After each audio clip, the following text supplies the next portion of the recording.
Hi, hello guys, you're watching Koreman with Harish and Bharat. So எஸ் இன்ஸ்டாகிராம்ல வந்து நம்ம வெற்றிகரமா 10K ஃபாலோவர்ஸ் வந்து ரீச் பண்ணிட்டோம். நன்றி மக்களே, இன்ஸ்டாகிராம்ல சப்போர்ட் பண்ணவங்களுக்கு சப்போர்ட் பண்ணிட்டே இருங்க. நாங்கள் நெக்ஸ்ட் என்ன டார்கெட் வச்சிருக்கோம்னா, இந்த நவம்பர் முடியறதுக்குள்ள நம்ம யூடியூப் சேனலுமே வந்து 10K சப்ஸ்கிரைபர்ஸ் எடுத்துட்டு போயிடலாம். இப்போ 8.4 கிட்ட இருக்கும். 10K சப்ஸ்கிரைபர்ஸ் போயிடலாம். அதுக்கு வந்து விடாப்படியா வீடியோ போட்டு நம்ம நெக்ஸ்ட் லெவல் போகணும் அப்படின்னு சொல்லிட்டு முடிவு பண்ணியிருக்கோம். நீங்களும் ஆதரிப்பீங்கன்னு நம்புறோம். அப்புறம் ஒரே ஒரு சின்ன கிளாரிபிகேஷன் சொல்லிக்கணும். நான் இதுக்கு முன்னாடி அந்த ஏசியா பசிபிக் குவாலிஃபயர்ஸ் போயிட்டு இருந்துச்சு. அதுல வந்து 2 டீம் தான் குவாலிஃபை ஆகும்னு நினைச்சு சொல்லிட்டு இருந்தேன். பட் ஆக்சுவலி பாத்தீங்கன்னா 3 டீம் குவாலிஃபை ஆகுமா. ஸோ அதனாலதான் கமெண்டோ ஒருத்தர் வந்து போட்டிருந்தாரு, like UAE, Nepal and Oman qualify ஆகும்னு நினைக்கிறேன் ப்ரோ அப்படின்ட்டு.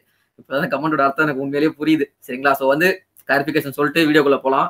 Welcome to yet another episode of Iconic Matches.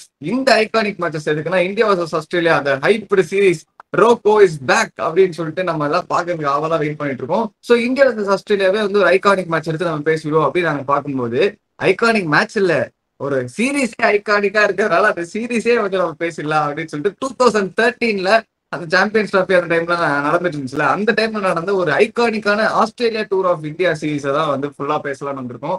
நீங்க ஒரு கோலி ஃபேனா இருந்தீங்கன்னா உங்களுக்கு இந்த சீரீஸ்ல கண்டென்ட் இருக்கு. நீங்க ஒருவேளை தோனி ஃபேனா இருந்தீங்கன்னா உங்களுக்கும் இந்த சீரீஸ்ல கண்டென்ட் இருக்கு. ஒருவேளை நீங்க ரோஹித் சர்மா ஃபேனா இருந்தீங்கன்னா உங்களுக்கும் இந்த சீரீஸ்ல கண்டென்ட் இருக்கு.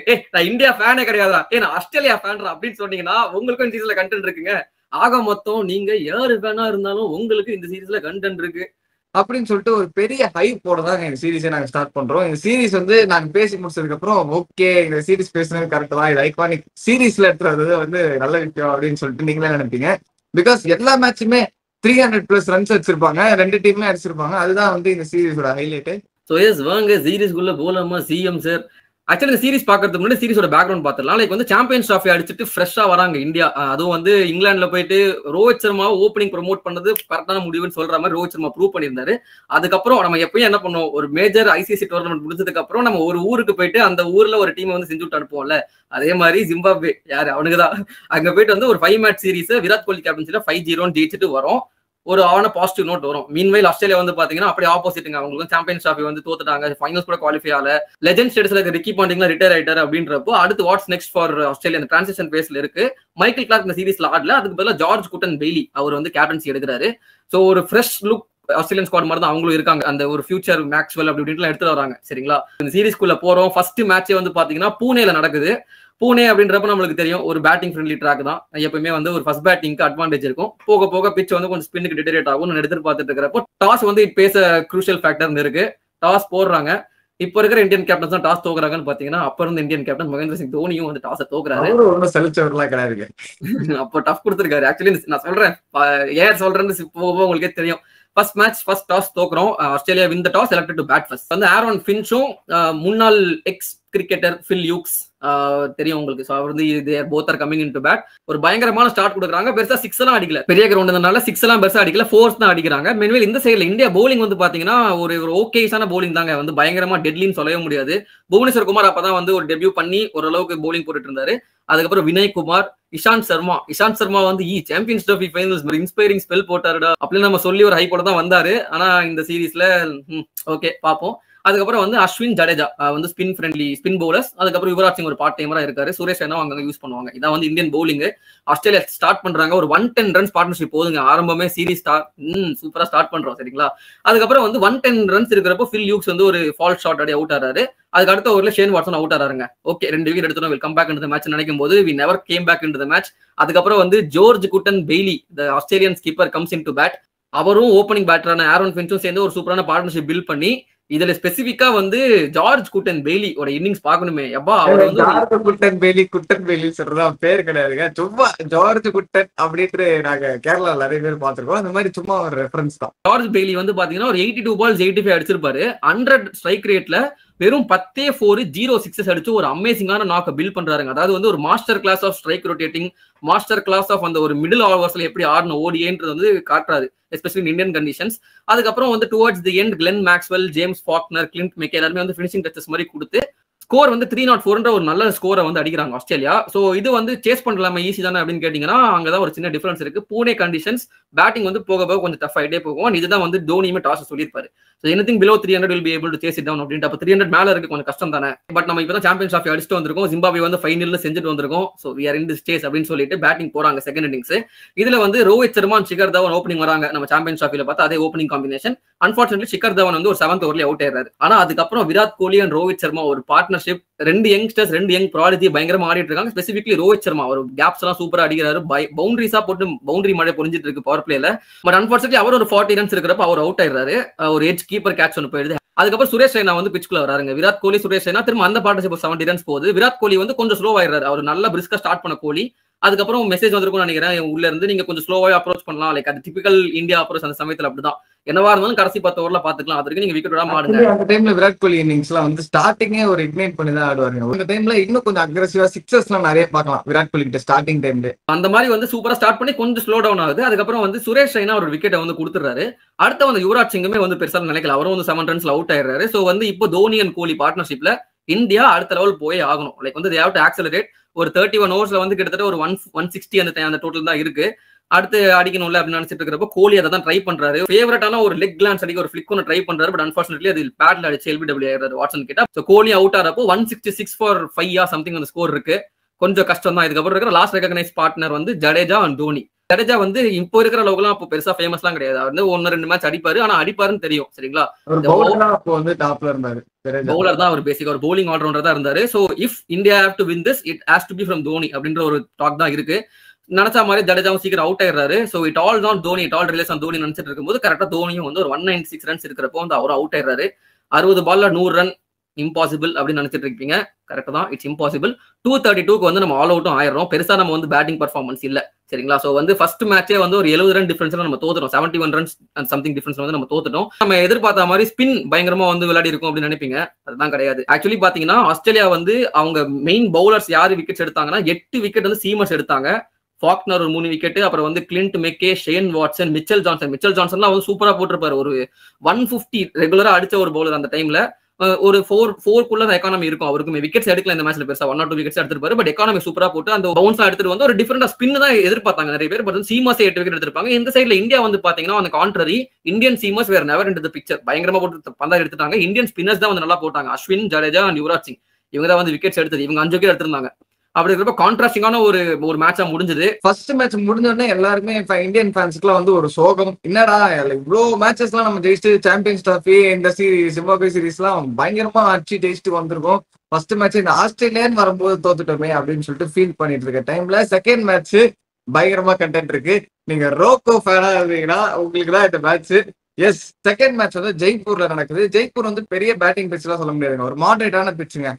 பவுலர்ஸ்க்கும் இல்ல பேட்ஸ்மேனுக்கும் இல்ல, ஒரு மாடரேட்டான பிட்ச் தான்.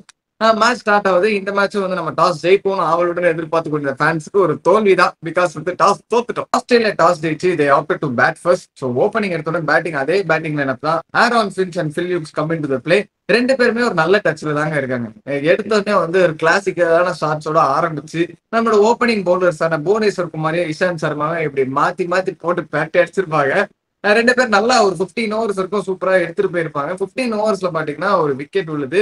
ஆரோன் ஃபின்ச் அவரோட 50 கம்ப்ளீட் பண்ணிட்டு விக்கெட் விட்டுருப்பாரு. 74 ரன்ஸ் பார்ட்னர்ஷிப்ங்க. ஒரு டீசென்டான பார்ட்னர்ஷிப். 1 டவுன் வந்து ஷேன் வாட்சன் வராரு. அந்த டைம்ல வந்து பிரைம் ஷேன் வாட்சனா இருந்தாரா என்னன்னு தெரியல. ராஜஸ்தானுக்கும் சரி ராஜஸ்தான்லயே சரி நல்லா ஆடக்கூடிய ஒரு பிளேயரா இருந்தாரு. ராஜஸ்தான்ல தான் மேட்ச், ஜெய்ப்பூர்ல மேட்ச்னால அவருமே வந்து ஒரு நல்ல ஹேண்ட் ஆடி கொடுத்துட்டு இருந்தாரு. ஃபில் ஹியூக்ஸும் வாட்சன் 2 பேருமே சேர்த்து டபால் அடிக்கிறாங்க. பவுலர்ஸ் ஆக்சுவலி கொஞ்சம் சுமாரா தாங்க போட்டாங்க. ஸ்பின்னர்ஸ் வந்து ஷார்ட் பால்ஸ் நிறைய போட்டதா இருக்கட்டும். மீடியம் பேசஸ் வந்து கொஞ்சம் லைன் விட்டாலுமே வந்து பால் நல்லா தெரியுற மாதிரி நல்லா வெயிட் பண்ணி ஆடினாரு. ஃபில் ஹியூக்ஸ்ல வந்து நல்லா மடக்கி லெக் சைட்லயே அடிச்சிட்டு இருந்தாரு. வாட்சன் ஒரு பக்கம் வந்து classical shots I play all over the கிரவுண்ட்ன்ற மாதிரி பேட்டி அடிச்சிருந்தாரு. கடைசியில பாத்தீங்கன்னா ஒரு 182 ரன்ஸ் போறாங்க. அந்த டைம் வந்து வாட்சன் தவறி ஒரு 59 ரன்ஸ்ல வந்து அவரோட ஹாஃப் செஞ்சுரியை கம்ப்ளீட் பண்ணிட்டு டீசெண்டா அவரோட இன்னிங்ஸை முடிக்கிறாரு. வாட்சன் அவுட் ஆயிட்டு அப்புறம் ஃபில் ஹியூக்ஸுமே ஆக்சிலேட் பண்றாரு. ஆக்சிலேட் பண்ணி கொஞ்சம் பவுண்டரிஸ் எல்லாம் அடிச்சுட்டு அவருமே வந்து உடனே அவுட் ஆயிடுறாரு. ஒரு 212 for 3ன்னு சொல்லிட்டு ஆஸ்திரேலியா வந்து நிக்கிறாங்க. இதுக்கப்புறம் கண்டிப்பா ஆக்சிலேட் பண்ணி ஆகணும். ஒரு 300 ரன் மேல அடிக்கணும்னா ஒரு 6-7 ரன் ரேட் மேல அடிச்சாதான் உண்டு. சரிங்களா? 2 பேர் வராங்க. Glenn Maxwell and George Bailey 2 பேரும் ஆடிக்கிட்டு இருக்காங்க. கிளென் மேக்ஸ்வெல் நமக்கு தெரியுங்க, அந்த டைம்ல வந்து வரும்போது எவ்வளவு ஒரு பயங்கரமான மேக்ஸ்வெல்னு சொல்லிட்டு அஸ்வின் எல்லாம் பார்த்தாலே அடிப்பட்டா அப்படின்னு சொல்லிட்டு ஒரு கிளம்பி வர மேக்ஸ்வெல் வந்து பயப்படுவாங்க. மேக்ஸ்வெல் பேசிக்கா அவருக்கு போறதுக்குமே சரிங்களா. இந்த சைடு பாத்தீங்கன்னா ஜார்ஜ் பெய்லி அவர் இந்த சீரீஸ் ஃபுல்லாமே சூப்பரா ஆடி இருப்பாரு. இந்த மேட்ச் எஸ்பெஷலா வந்து ஒரு பயங்கர அக்ரெசிவான ஒரு இன்னிங்ஸ், ஒரு 180 ஸ்ட்ரைக் ரேட்ல வந்து ஆடி இருப்பாரு. ஒரு டிஃபரெண்ட் வெர்ஷன் ஆஃப் பெய்லிய பாத்துருப்பாங்க. அவர் எப்பவுமே வந்து ஒரு டச் பிளேயர் இல்ல ஸ்ட்ரைக்கர்ல ரொட்டேட் பண்ணுவார் மிடில் ஓவர்ஸ்ல. அவருக்கு பெருசா அக்ரெசிவா ஆட வராதப்ப நினைச்சிட்டு இருந்த பெய்லி ஒரு விஸ்வரூபம் எடுத்த ஒரு மேட்ச் தான் இந்த மேட்ச். பெய்லி இன்னைக்கு ஆக்கரோட காலின்ற மாதிரி இந்தியா வந்து ஒரு பெரட்டி போட்டு அடிச்சிருப்பாருங்க. அவர் வந்து ஸ்டார்டிங் ஆஃப் த இன்னிங்ஸ்ல இருந்தே அடிக்கிறதா இருக்கட்டும், ஒரு 10 பால்லயே என்னமோ 25 ரன்லாம் என்னமோ அடிக்க டப்புன்னு அடிக்க ஆரம்பிச்சிருப்பாரு. 2 பேருமே பயங்கரமா ஆடி கடைசி 12 ஓவர்ல 145 ரன்னும் என்னமோ அடிச்சிருப்பாங்க. கடைசியில ஓஜஸ் ஒருத்தர் வந்திருப்பாரு, அவரு 6 அடிச்சிருப்பாரு. அவர் விட்டுருங்க. George Bailey not out 50 balls 92 அடிச்சு நாட் அவுட்ல இருந்திருப்பாரு. மேக்ஸ்வெலுமே ஒரு 32 balls 53 அடிச்சு ஒரு சூப்பரான ஸ்கோர் 359 ஃபார் 5 அப்படின்ற ஒரு பயங்கரமான ஸ்கோரை வந்து வச்சிருப்பாங்க. என்னடா ஃபர்ஸ்ட் ஓடியே 300 ரன்னுக்கே முக்குது நம்ம ஆளுங்க, இப்போ வந்து தேருமா அப்படின்னு இந்தியன் ஃபேன்ஸ் எல்லாம் யோசிச்சுட்டு இருந்த வேளையில் இதே இந்தியாக்கு அகைன்ஸ்டா 2003 வேர்ல்ட் கப் ஃபைனல்ஸ்ல இதே ஆஸ்திரேலியா 359 அதே ஸ்கோர் அடிச்சிருக்காங்கன்னு யோசிச்சுட்டு இருக்கிற வேளையில் 2003 நம்ம தோத்துருப்போம் ஆஸ்திரேலியா கிட்ட ஃபைனல்ஸ். அதே மாதிரி இன்னும் நடந்துருமா, இந்த மாதிரி தோத்துருமா அப்படின்னு நினைச்சிட்டு இருந்தப்போ வந்துட்டால தலைவனுங்க ரோஹித் சர்மாவும் சிகர் தவன், அந்த ஐகானிக் ஓப்பனிங் பேர் வந்து வராங்க. ஒரு நல்ல ஸ்டார்ட்டுங்க. நம்ம 2 பேருக்கும் வந்து நங்கூர மாதிரி நின்றுட்டாங்க. விக்கெட்டே எடுக்க முடியல. ஃபர்ஸ்ட் 10 ஓவருக்கு 50 ரன் என்னமோ அடிச்சிட்டு இருப்பாங்க. அப்படியே ஒரு ஆல்மோஸ்ட் 600 கிட்ட விளையாடிட்டு இருப்பாங்க. ஒரு 5 to 600 விளையாடி நல்ல classical shots from Rohit Sharma. ரொம்ப ஓவர் கான்பிடென்ட் ரோஹித் சர்மா அந்த மேட்ச்ல பார்க்க முடிஞ்சு. தவான் தான் எஸ்பெஷலா வந்து நான் சொல்லி அந்த இன்னிங்ஸ்ல ரோஹித் சர்மா கூட கொஞ்சம் பதுங்கி தாங்க ஆடி இருப்பாரு. கொஞ்சம் நடுவுல ஸ்லோவா புஷ் பண்ணி ஆடி இருப்பாருன்னு வச்சுக்கோங்களேன். இந்த எண்ட்ல தவான் தான் வந்து ஏறி வந்து எல்லா ஃபாஸ்ட் பாலர்ஸும் ஏறி வந்து டமால் லெக் சைட்ல மட்டும் இல்ல, ஆஃப் சைட்ல கிளாசிக்கல் டிரைவ்ஸா இருக்கட்டும், மட்டைக்கு அடிக்கிறதா இருக்கட்டும், ஸ்ட்ரெயிட்ல அடிக்கிறதா இருக்கட்டும் சொல்லிட்டு மாத்தி அடிச்சாரு.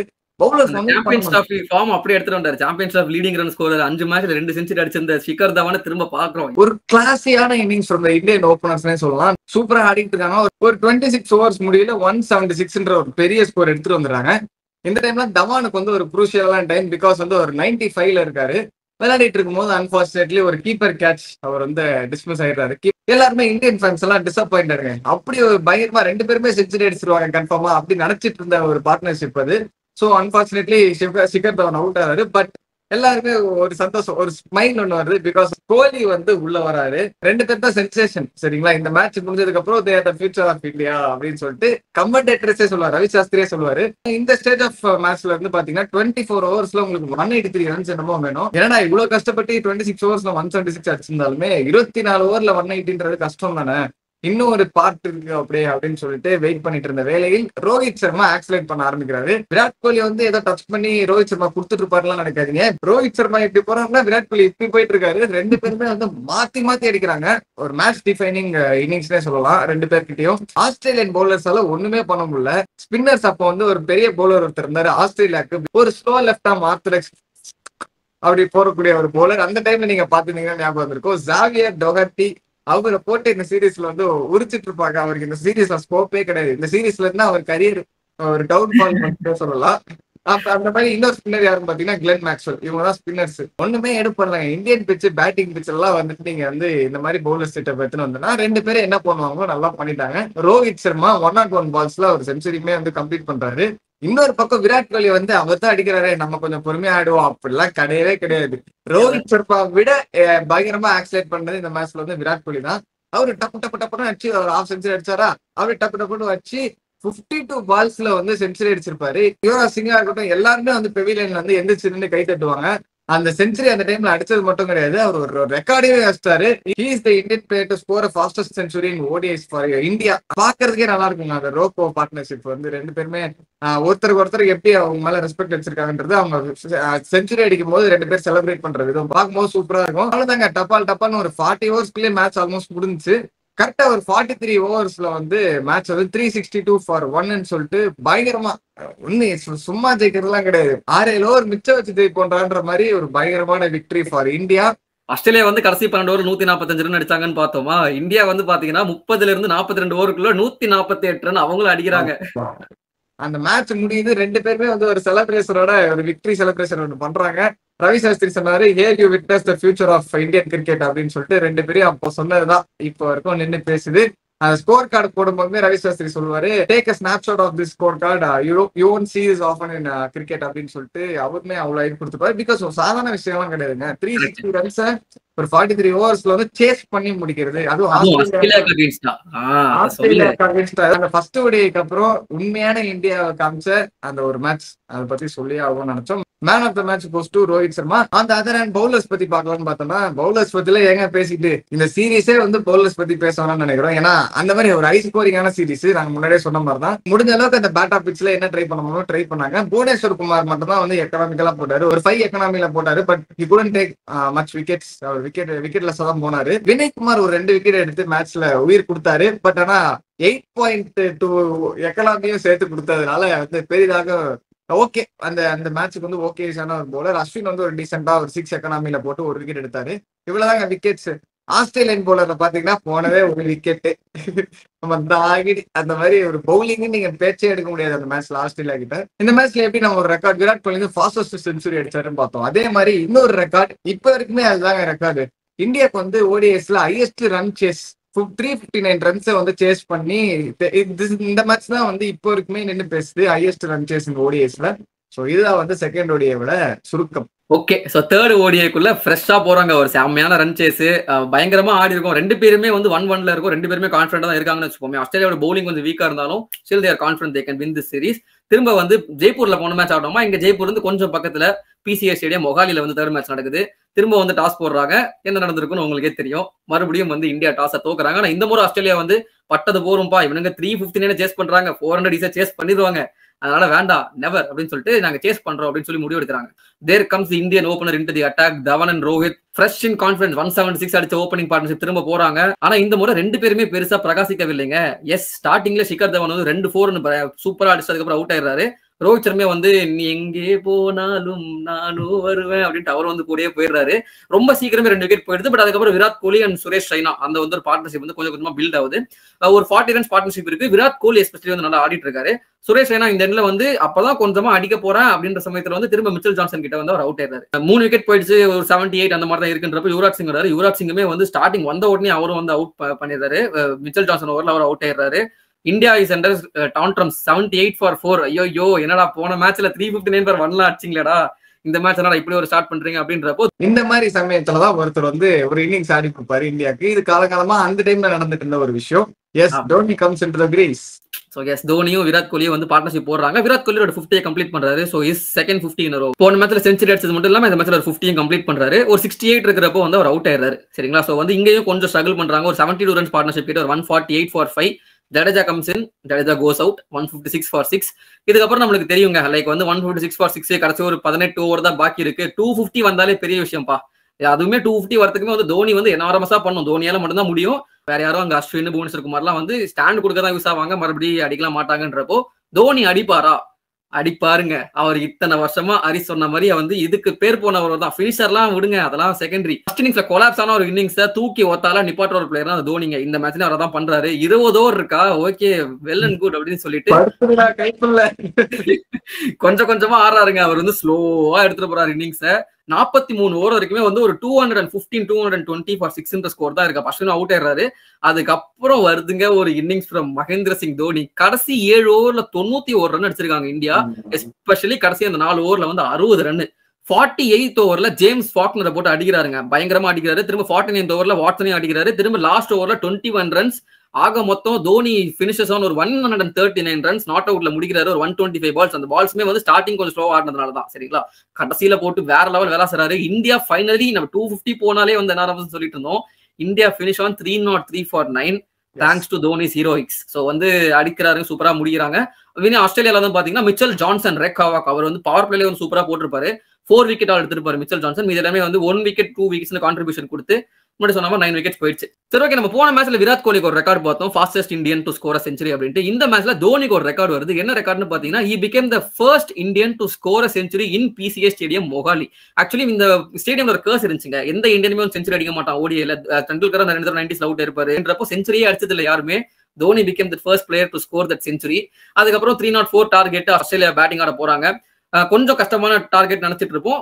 கஷ்டமான டார்கெட் தான் இருக்கு. நம்ம எப்பயும் ஆடிட்டு இருந்த அந்த ஒரு ஓப்பனிங் பார்ட்னர்ஷிப் இவரு ஆரோன் ஃபின்ச் அண்ட் ஃபில் லியூக்ஸ் இந்த முறை பெருசா பிரகாசிக்கல. ரெகுலர் இன்டர்வல்ஸ்ல விக்கெட் விட்டுட்டே இருக்காங்க. லைக் வந்து ஸ்டார்டிங்ல ஒரு கொஞ்சம் பார்ட்னர்ஷிப் பில்ட் ஆகாம இருந்தா விக்கெட் வந்துடும். அதுக்கப்புறம் ஒருத்தர் வருவாரு, கொஞ்சம் ஸ்டார்டிங் பில்ட் ஆகும், விக்கெட் விட்டுருவாங்க. இந்த மாதிரி போயிட்டே இருக்கு. ஜார்ஜ் குட்டன் பெய்லி அவர் வந்து ஒரு டீசென்டான ஒரு 40 ரன்ஸ் இந்த சீரிஸ் ஃபுல்லா அவர் அடிப்பாரு. இந்த மேட்ச் ஒரு ஸ்டாண்ட் கொடுத்து அவரும் அடிச்சு அவரும் வந்து அவுட் ஆயிடுறாரு. சோ இந்தியா வந்து டாமினேட் பண்றாங்க, எஸ்பெஷலி இந்த middle overs. Thanks to Ravindra Jadeja 10 overs 35 for 1 something ரொம்ப எக்கனாமிக்கல் ஸ்பெல், ரொம்ப டைட்டான ஸ்பெல் போட்டு ஒரு லிட்ல வச்சிருந்த இந்தியாவுக்கு கடைசி 40 ஓவர் முடியுதுங்க. 40 ஓவர்லயுமே வந்து ஒரு 213 for 5 அப்படின்னு இருக்காங்க ஆஸ்திரேலியா. அதுக்கப்புறம் இன்னொரு விக்கெட்டுமே போயிடுதுங்க. ஹேடின் வந்து கொஞ்சம் வராரு, ஹேடின்மே வந்து அவுட் ஆயிடுறாரு. சோ வந்து ஒரு கடைசி 8 ஓவர்ல 90 ரன் வேணும், 4 விக்கெட் தான் பெண்டிங் இருக்கு. ஆடம் ஓஜஸ் அதுக்கப்புறம் ஜேம்ஸ் ஃபாக்னர் இந்த 2 பேர் வந்து கிரீஸ்ல இருக்காங்க. இந்த சீரீஸ்லயே பாத்தீங்கன்னா ஆஸ்திரேலியாவுக்கு ஒரு பேட்டிங் ஹேண்டான ஒரு டீமுங்க. 9 பேட்ஸ்மேன் இருக்கும் விளையாடுவானுங்க. அதுதான் பிரச்சனையே ஆஸ்திரேலியா கிட்ட. ஆமா, இதுக்கப்புறம் ஜான்சன், கிளின்ட் மெக்கேன் அவங்க 2 பேர் அடிப்பானுங்க. சரி, ஓகே. 8 overs 90 ரன்ஸ் வேணும். ஆடம் ஓஜஸ் அவர் ஒரு 50 அடிச்சிருந்தாரு, ஸ்லோவா ஸ்டார்ட் பண்ணி 50 அடிச்சிருந்தாரு. இதுக்கப்புறம் என்ன, ஒரு விக்கெட் எடுத்தா மேட்ச் முடிஞ்சுதான். ஏன்னா நம்ம வந்து மெக்கே ஜான்சன் சொன்னாலும் இந்த ஒரு விக்கெட் எடுத்தா மேட்ச் ஓவர் அப்படின்னு இருக்கிறப்போ கொஞ்சம் கொஞ்சமா அகைன் ஆஸ்திரேலியா வந்து right from the front accelerator எல்லாம் போல ஒரு ஓவருக்கு வந்து 8 ரன் 9 ரன் அடிச்சு எடுத்துட்டு போறாங்க. கடைசி 4 ஓவர்ல 58 ரன் வேணும். நான் ஏன் சொன்னேன்னு தெரியுதா? 4 ஓவர்ல 60 ரன் தோனி அடிச்சாரு. இங்க 4 ஓவர்ல 58 ரன் வேணும். ஒரு ஓவர்ல 14 ரன் போகுது. அதுல வந்து ஓஜஸ் வந்து சூப்பரா அவர் ஆக்சிலேட்டர் பண்ணி அவர் வந்து எடுத்துட்டு இருக்காரு. லாஸ்ட் 3 ஓவர்ல 44 ரன் வேணும். இங்கதான் தலைமை தோனி வந்து அவர் ட்ரம்ப் கார்டான இஷாந்த் சர்மாவை இறக்குறாரு. நம்ம பார்த்தோம் சாம்பியன்ஸ் ஆஃப் ஃபைனல்ஸ்ல இந்த மாதிரி தான் ஒரு கிரன்ச் சிச்சுவேஷன்ல இஷாந்த் சர்மா வந்து ஒரு சூப்பர் ஸ்பெல் போட்டார், நம்ம பார்த்தோம். அதே மாதிரி வந்து இந்த காலிசா அப்படின்னு வந்து கூப்பிடுறாரு, இதோ வந்துட்டேன் அப்படின்னு இஷாந்த் சர்மாவும் வந்து போட்டாருங்க அந்த ஓவரு. அந்த ஓவர் எனக்கு இப்பவும் ஞாபகம் இருக்கு. ஒரு அதுதாங்க இஷாந்த் சர்மா கெரியரை முடிச்ச ஒரு ஓவருங்க உண்மையா சொல்லணும். First ball 4, second ball 6, third ball 6, fourth ball 2 runs, fifth ball 6, sixth ball 6. முடிஞ்சு போச்சு. 30 ரன் அந்த ஓவர்ல. ஒத்த ஆளு ஜேம்ஸ் ஃபாக்னர், அந்த மனுஷன் திணறிட்டு இருந்தான். அவனை போயிட்டு 24 balls 50 அடிக்க வச்சாரு. அதுவும் ஃபாக்னர் நல்லா அடிச்சாரு அந்த ஓவர், நான் ஒத்துக்கிறேன். ஆனா இந்த மனுஷன் போட்ட அந்த ஓவர் இருக்கு பாருங்க, அடிக்கிறான்னு தெரியுதுல, ஆஃப் சைட்ல போடுற பவுன்ஸ், ஸ்லோ பால் எதுவுமே ஒர்க் ஆகல. பாவம், அவரு என்ன சொல்றதுன்னு தெரியல. அவருக்கு அவரால போட முடியலையா இல்ல ஃபாக்னர் உண்மையிலேயே பெட்டர் ஆடிட்டாரு? உண்மையில சீரிஸ் பண்ணி வந்து ரொம்ப ஓவரா ஆட்டாப்ல. ஆமா, power hitting at its peak James Faulkner. முடிச்சாருங்க மேட்ச் அப்படின்னு நினைப்போம். 2 overs 14 runs இருக்கு. அஸ்வினுக்கு வந்து 49th ஓவர் தோனி நம்பி கொடுக்குறாருங்க. நீ போ லெக் சைடு வந்து கொஞ்சம் பிக் பவுண்டரி. அப்போ அந்த 49th ஓவர்ல அஸ்வின் 6 பாலுமே கேரம் பால் போடுறாரு. 6 பால்ல 5 ரன் தான் கன்சிடர் பண்றாரு. 1 over 9 runs டு வின். இப்பவும் மேட்ச் ஜெயிக்கலாம் இந்தியா நினைச்சா. ஆனா ஒரு small leg side boundary. Vinay Kumar வந்து அவரால் ட்ரை பண்ணாரு. பட் அந்த ஒரு தேர்ட் பால்ல ஒரு ஃபுல் டாஸ் ஒன்று போட்டு அந்த பால்லாம் வந்து எந்த ஸ்டேடியம் இருந்தாலும் 6 போயிருக்கும். மெல்பார்னா இருந்தாலும் 6 அந்த பால். சரிங்களா? அடிச்சு James Faulkner finishes off in style. Unbelievable run chase by Australia. நம்ம போன மேட்ச்ல பார்த்தோம் unbelievable by India அப்படின்ட்டு. பட் இந்த முறை 216 for 6ல இருந்து ஒரு 90 runs பார்ட்னர்ஷிப், எஸ்பெஷலி இந்த லாஸ்ட் 7-8 ஓவர்ஸ்ன்றப்போ hats off to Australia. They also have a good run chase. இப்போ சீரிஸ் வந்து 2-1 போகுது. நம்ம அடுத்து வந்து 4th மேட்ச் போறோம். சோ அதுக்கப்புறம் 4th ஓவருக்குள்ள நகர்றாங்க. இதுக்கு ரொம்ப ஒரு ப்ரெஷர் சிச்சுவேஷன் தாங்க. டோனிக்கு வந்து இந்த பவுலர் வச்சு என்னதான் பண்றது அப்படின்னு யோசிச்சுட்டு இருந்த வேலையில் அதனால சில பவுலிங் சேஞ்சஸும் நடந்திருக்குங்க. புவனேஸ்வர் குமார் அவருக்கு இன்ஜுரி கன்சர்ன்ஸ்னால வந்து ஜெயதேவ் ஆட வச்சிருப்பாங்க. இஷாந்த் சர்மாவை நான் ரீப்ளேஸ் பண்ணியே அப்படின்னு சொல்லிட்டு தயவுசெய்து உட்காருன்னு சொல்லிட்டு முகமது சமி அப்போ வந்து கூப்பிட்டு வராங்க. முகமது சமி ஒரு இளம் வாலிபர், பயமறியா வாலிபர், போட்டு பயங்கரமா பேஸ்ல அடிக்கிற ஒரு வாலிபர்னே சொல்லலாம். இந்த வாட்டி மேட்ச் எங்க நடக்குதுன்னு பாத்தீங்கன்னா முத்துப்பாண்டி கோட்டடி அப்படின்ற மாதிரி ராஞ்சியில் நடக்குது. நம்ம டோனியோட ஹோம் டவுன் அங்க நடக்குது மேட்ச். எங்கேயாச்சும் டாஸ் ஜெயிப்பாரா டோனி அப்படின்னு நினைச்சிட்டு இருந்த வேலையில் உண்மையிலே டாஸ் ஜெயிச்சிடுறாரு. India chooses to bowl first. நம்ம வந்து சேஸ் பண்ணிக்கலாம், நம்மளுக்கு அதான் வருது அப்படின்னு சொல்லிட்டு ஆஸ்திரேலியா வந்து பேட்டிங் ஆட விடுறாங்க. போன மேட்ச்ல பார்த்த மாதிரி இந்த மேட்ச்ல ஒரு top order fielder for Australia. அதுக்கப்புறம் மிடில் ஓவர்ஸ்ல நம்ம போன மேட்ச் இல்ல, போன 2 மேட்ச் இல்ல, போன 3 மேட்ச்ல பார்த்த மாதிரி எப்பயும் போல அந்த மிடில் ஆர்டர்ல கேப்டன் வேற யாரு, அவர் தான் ஜார்ஜ் குட்டன் பெய்லி. அவர் வந்து அவரும் கிளென் மேக்ஸ்வெலும் சேர்ந்து ஒரு சூப்பரான பார்ட்னர்ஷிப், ஒரு 150 runs பார்ட்னர்ஷிப் வந்து பில்ட் பண்ணி, எஸ்பெஷலி ஜார்ஜ் பெய்லி வந்து ஒரு 98 runs அடிக்கிறாரு 95 balls. மேக்ஸ்வெல் வந்து அவரோட அதிரடி இன்னிங்ஸ் ஆடி ஒரு 295 அப்படின்ற ஒரு இலக்கை வந்து ஆஸ்திரேலியா வைக்கிறாங்க. 295 for 9 வந்து முடிக்கிறாங்க. ஃபார் த ஃபர்ஸ்ட் டைம் இந்த சீரிஸ்ல வந்து ஃபர்ஸ்ட் பேட்டிங் ஆடுற டீம் வந்து 300 கம்மியா அடிச்சிருக்கு.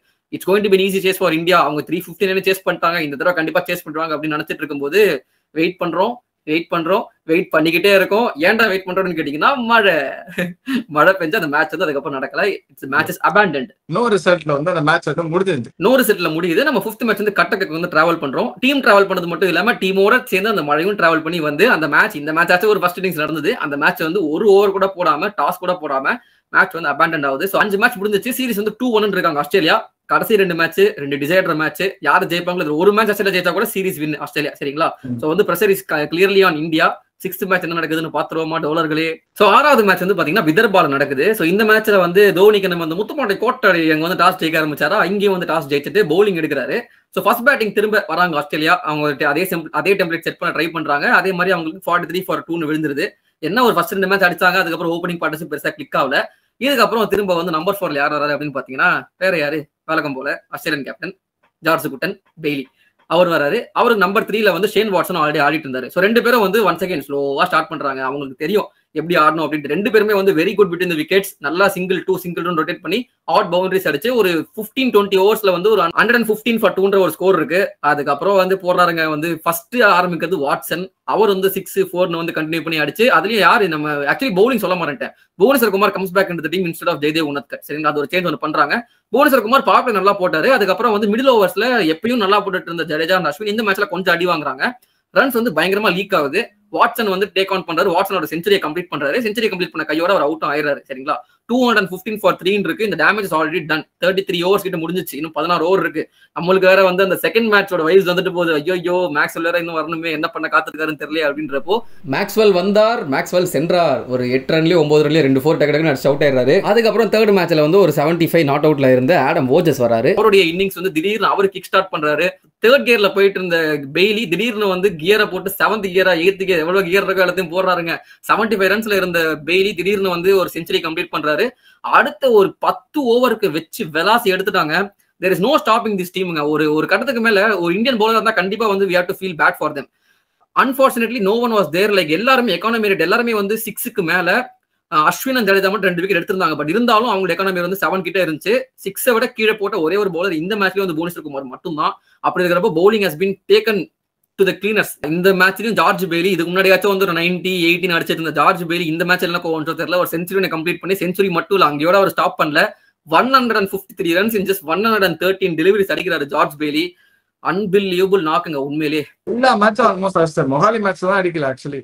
ஆமா ஒரு மேட்ச்ல அடிக்கல, மீதி எல்லா மேட்ச்லயும் வந்து பெர்ஃபார்ம் பண்ணிட்டாரு. அண்ட் இந்த தடவை Australia sets total of 350 9 run கம்மி தான் அந்த ஜெய்ப்பூரை கம்பேர் பண்ணும்போது. சரிங்களா? பட் இருந்தாலும் 351 சேஸ் பண்ணுவாங்களா இந்தியா? ஆல்ரெடி ஒரு முறை சேஸ் பண்ணிருக்காங்க. கேன் லைட்னிங் ஸ்ட்ரைக் ட்வைஸ் அப்படின்ற ஒரு கேள்வி இருக்கு.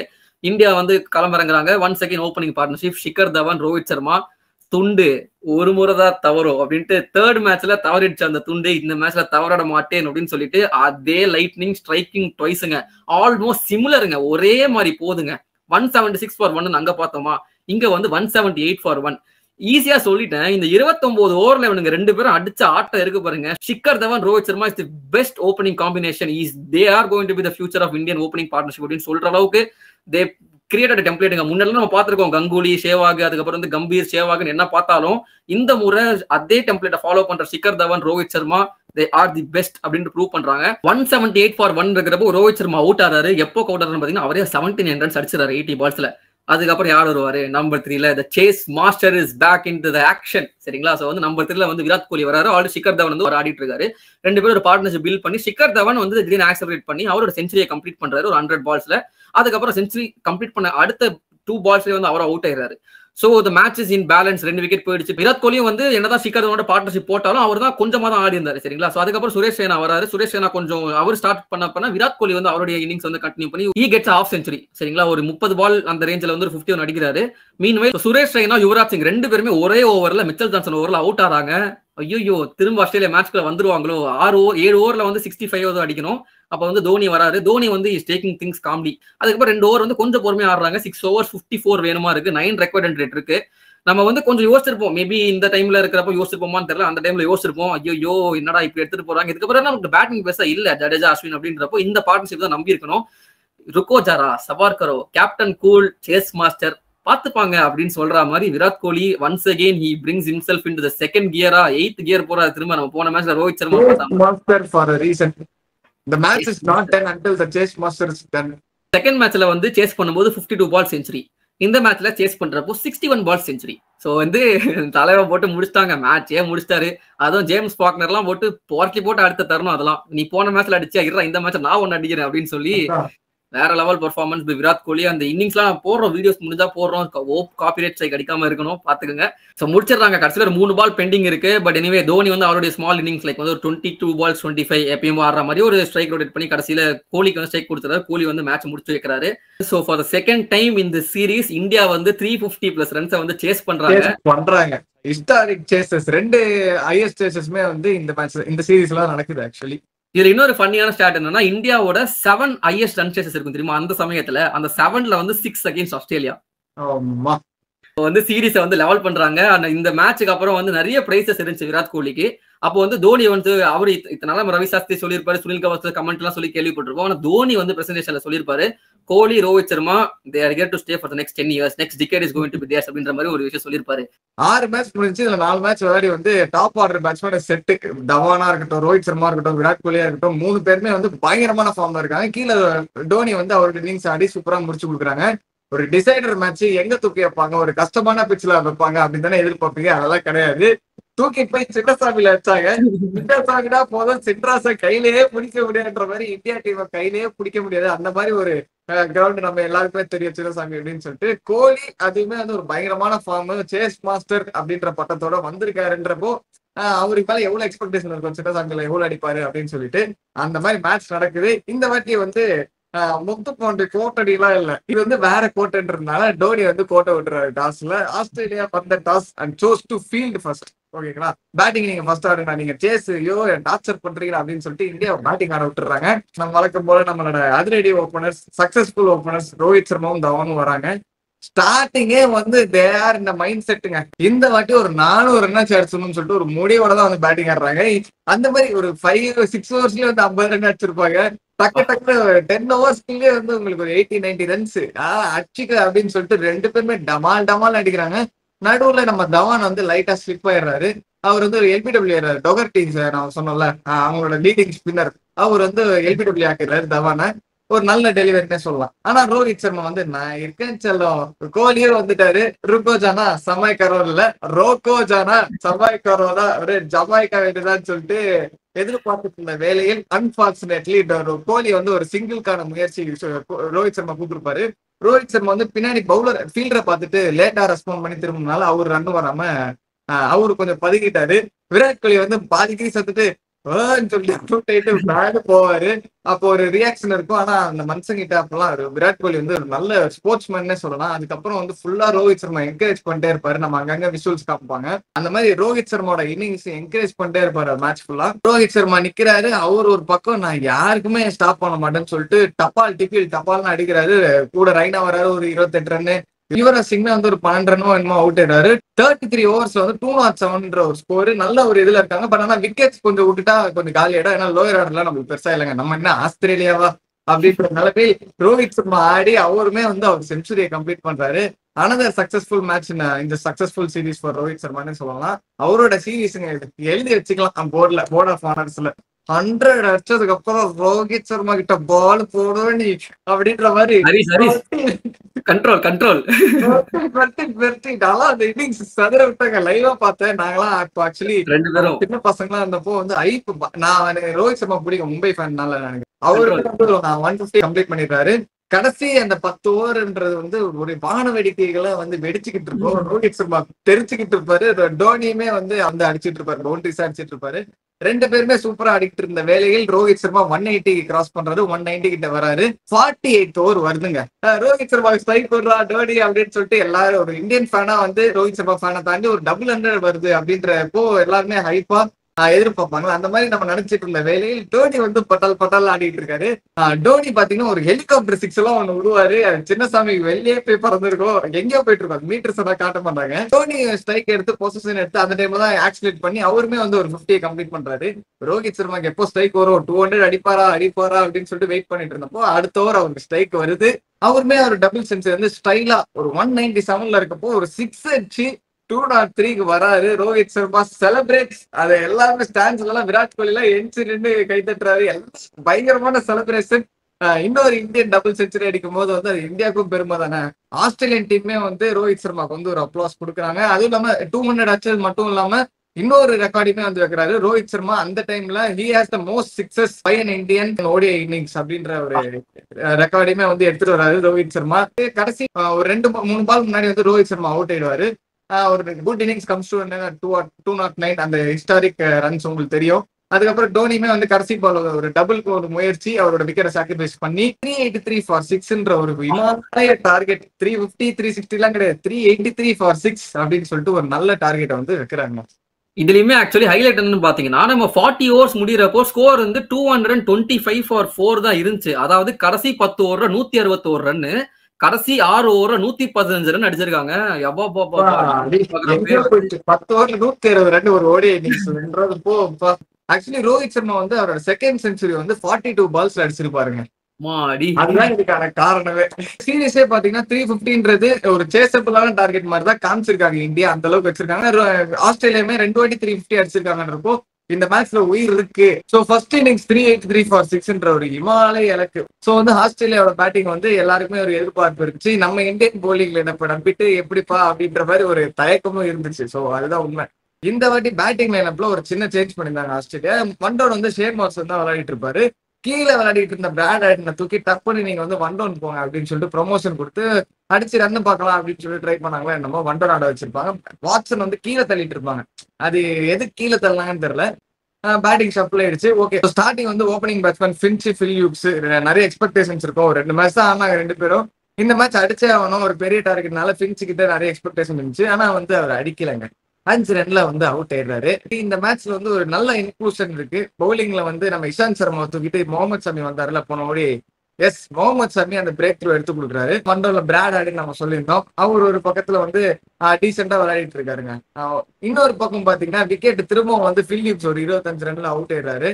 அதுக்கப்புறம் பாத்தீங்கன்னா நம்ம ஜார்ஜ் குட்டன் பெய்லி வராரு. பெய்லி இந்த மேட்ச் வந்து பிரகாசிக்கவில்லை.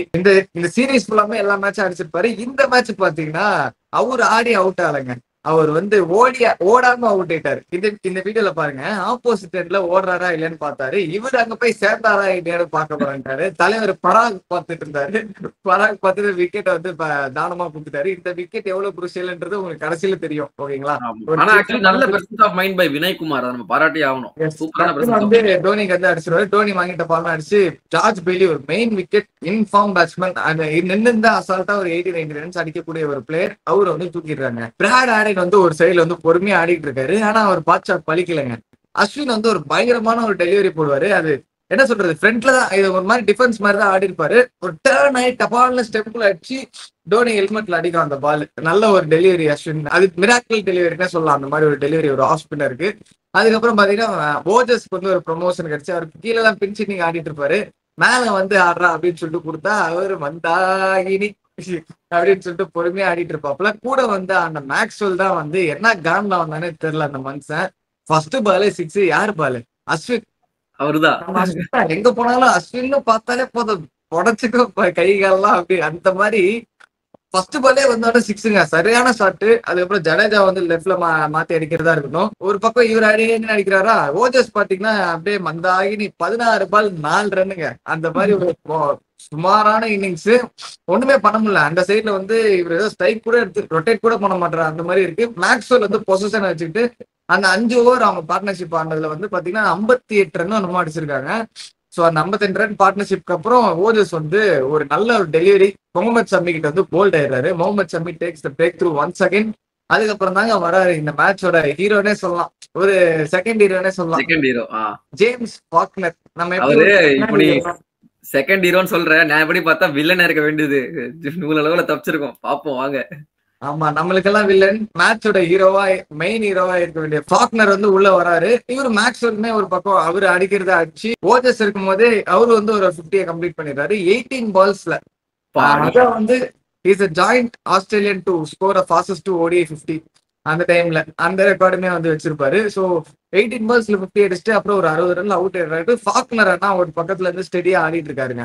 அவர் கூட ஆடுறது யாருன்னு பாத்தீங்கன்னா இன்னொரு ஆள், பெரிய ஆள் வந்து வராரு. நம்ம முன்னாடி மேல பார்த்த ஷேன் வாட்சன் வந்து கீழே என்னடா இப்போ வர அப்படின்ற மாதிரி பார்த்தா அவருமே வந்து டமால் அடிக்க ஆரம்பிச்சிட்டாரு. இவரு ஒரு 22 பால் 60 ரன் அடிச்சாரு. இவரு வாட்சன் பாத்தீங்கன்னா 22 பால் 49 ரன் அடிச்சு அவருமே வந்து அவுட் ஆயிடுறாரு.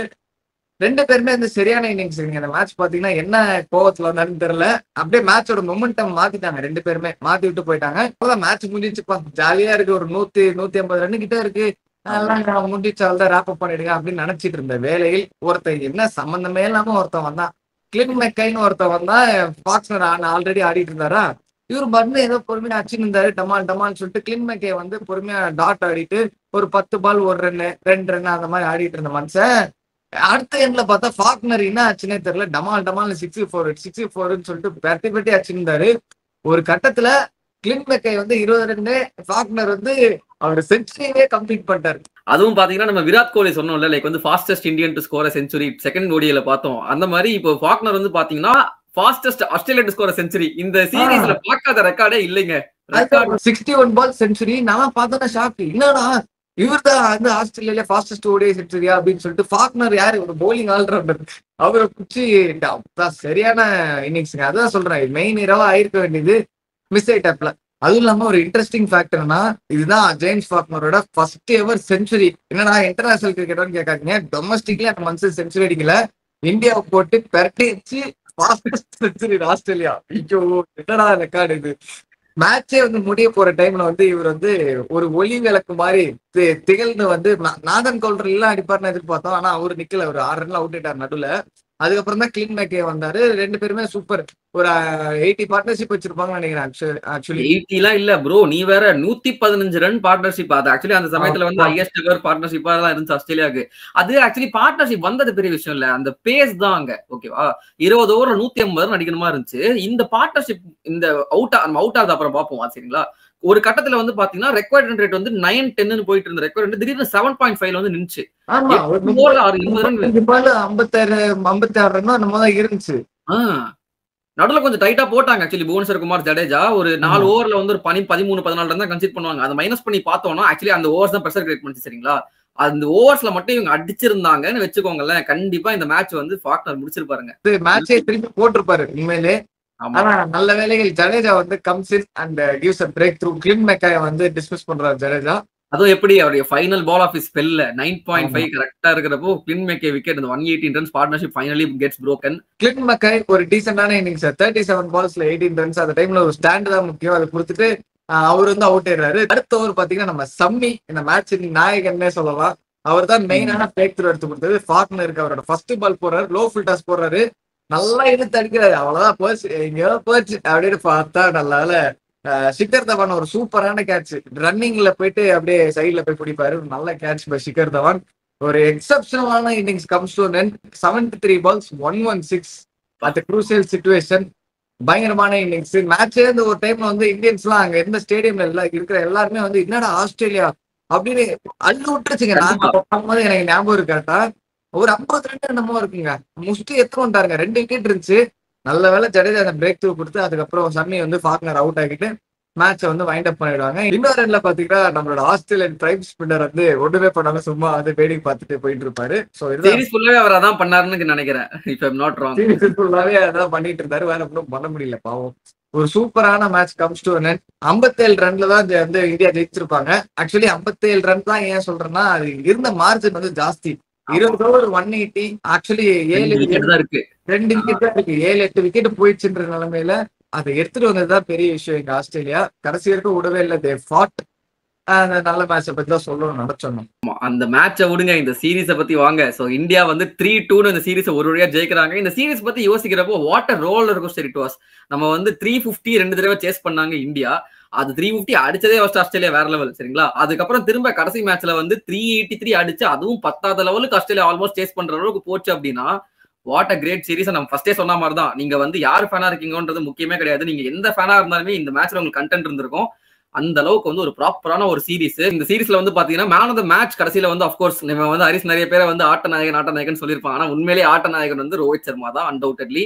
மேன் ஆஃப் த சீரீஸ் யாரு அப்படின்னு பாத்தீங்கன்னா அதுவும் ரோஹித் சர்மா தான். அண்ட் ஹையஸ்ட் ரன் ஸ்கோர் தான் இந்த சீரீஸ்ல முடிக்கிறாரு. அது மட்டும் இல்லாம இந்த சீரீஸ் ஒரு இன்னொரு ஸ்பெஷல் அம்சம் என்ன அப்படின்னு பாத்தீங்கன்னா, இந்த சீரீஸ்ல 4 பேருக்கு வந்து 100க்கு மேல ஆவரேஜ் இருக்குங்க. எஸ் அப்கோர்ஸ் ரோஹித் சர்மா 125 கிட்ட ஆவரேஜ் வச்சிருக்காரு. அடுத்து வந்து தோனியுமே வந்து ஒரு 125 ஆவரேஜ் வச்சிருக்காரு. அப்புறம் விராட் கோலி ஒரு 115 ஆவரேஜ், ஜேம்ஸ் ஃபாக்னர் 100+ ஆவரேஜ். இது மட்டும் இல்லாம ஜார்ஜ் பெலி ஜஸ்ட் இந்த சச்சின் டெண்டுல்கர் மாதிரி இந்த 90s அவுட் ஆவார் தெரியுமா, அந்த மாதிரி 96 ஆவரேஜ்ல அவரும் ஆல்மோஸ்ட் கிளோஸ்ல வந்துட்டாருங்க. ஆக மொத்தம் இந்த சீரீஸ் வந்து பா வேற லெவல். ஒரு 6 பேட்ஸ்மேன் சூப்பரா இருந்தாங்க. ஷிகர் தவானுமே நம்ம மென்ஷன் பண்ணி ஆனோம். நல்லா சூப்பரா ஆடினாரு. அவரோட ஆவரேஜ் பாத்தீங்கன்னா 60. வேற சீரீஸா இருந்தா 60 ஆவரேஜ் சூப்பர்னு சொல்லிருப்போம். இந்த சீரீஸ்னாலதான் 60 ஆவரேஜே கம்மியா தெரியுது. அதுதான் அவர் செகண்ட் மேட்ச்ல அடிச்ச 95 வந்து லோவஸ்ட் எவர் ஸ்கோர்னு பேசிட்டு இருந்தோம் தெரியுமா. அதான் லோயஸ்ட் ஸ்கோர் இந்தியாவோடது.